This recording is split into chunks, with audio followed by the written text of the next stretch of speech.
In the heart of rainy London, a lone police officer spots a wild bobcat on the empty streets.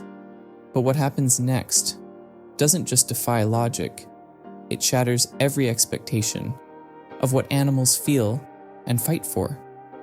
Why did this little creature follow her through the shadows? What it led her to would leave even a trained officer in tears. This isn't just a rescue story. It's a lesson in love, in sacrifice, and in a bond that changed both their lives forever. London, a city that rarely sleeps, even in the rain. But on this particular night, the streets felt different, emptier, quieter, almost as if the city itself was holding its breath.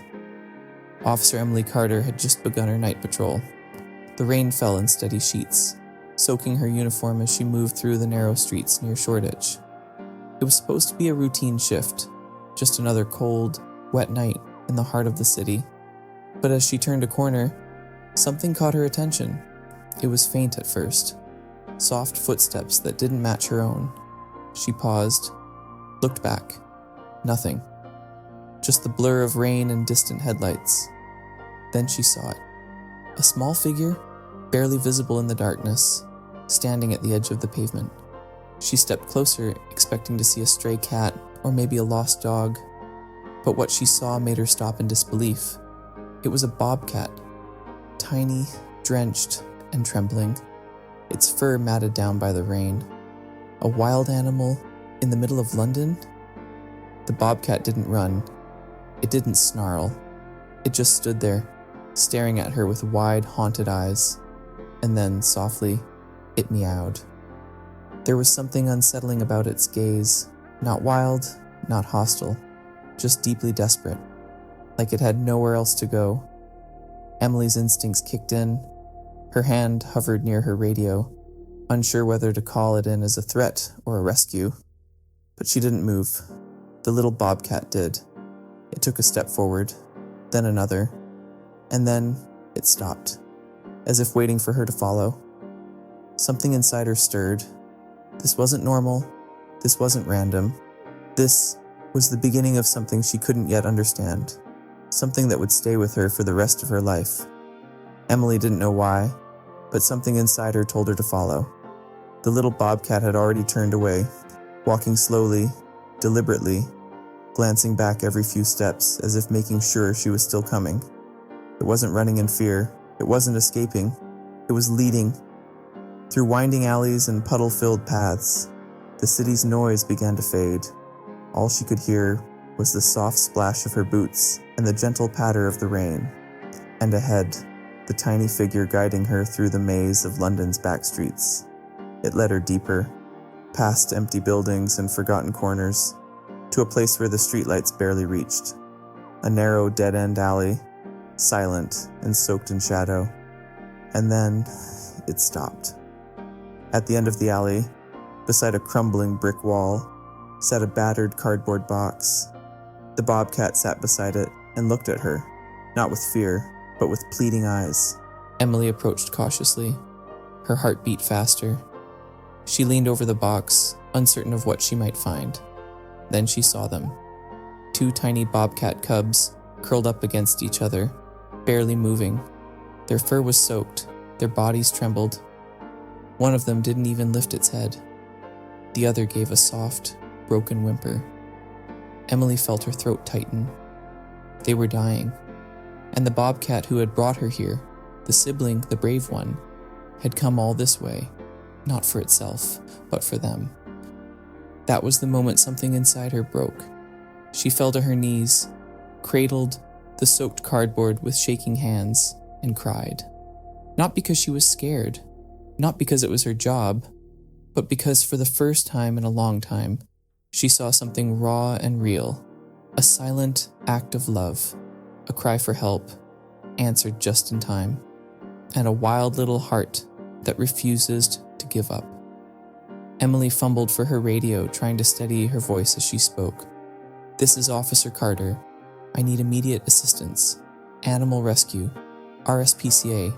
Location. East Alley off Bracken Lane. 3 bobcat cubs. 2 are critical. I repeat, Urgent medical help needed. As she waited for a response, she took off her jacket and gently wrapped it around the shivering bodies in the box. Her fingers were numb from the rain, but she didn't care. All that mattered now was keeping them warm, keeping them alive. The little Bobcat, the one that had led her there, sat beside her silently, not afraid, not moving, just watching. It didn't leave. It didn't run back into the shadows. It stayed, like it knew its job wasn't finished. The minutes crawled by until she finally heard the distant sound of a van pulling up. Wildlife medics rushed in, carefully lifting the cubs from the soaked box into heated carriers. One of them looked up briefly, eyes dull, then went still again. Emily's heart dropped. She followed the medics into the van, refusing to stay behind. When one of them asked if she was okay, she barely heard them. She wasn't thinking like a police officer anymore. She was thinking like someone who had just witnessed something powerful, something she couldn't explain. At the animal hospital, the staff worked quickly. Blankets, IV fluids, heat lamps. One of the vets pulled Emily aside. If you hadn't brought them in when you did, they wouldn't have made it through the night. She turned to look at the Bobcat again, the small one who had led her all the way there. Soaked, tired, quiet. Still, it watched her, eyes filled not with panic, but peace. That was the moment she truly understood. This wasn't just a wild animal acting on instinct. This was a sibling who refused to let its family die.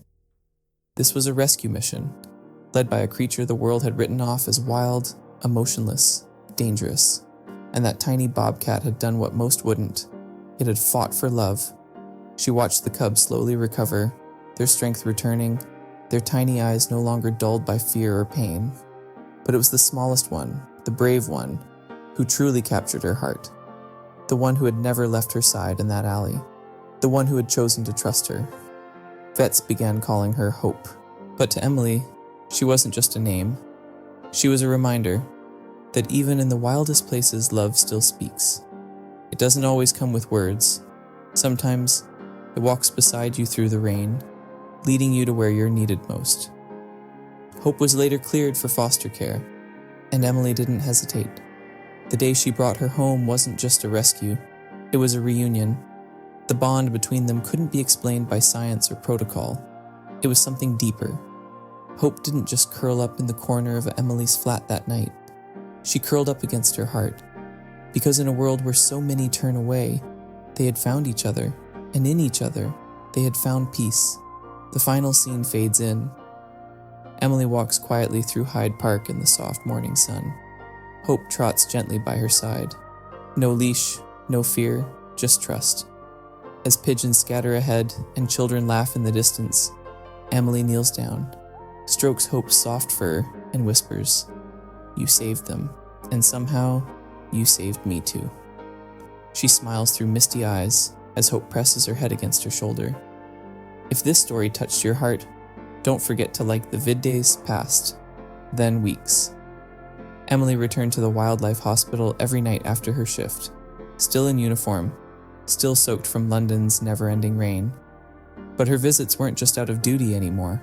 They were personal. EO and subscribe for more true animal stories that prove love has no species.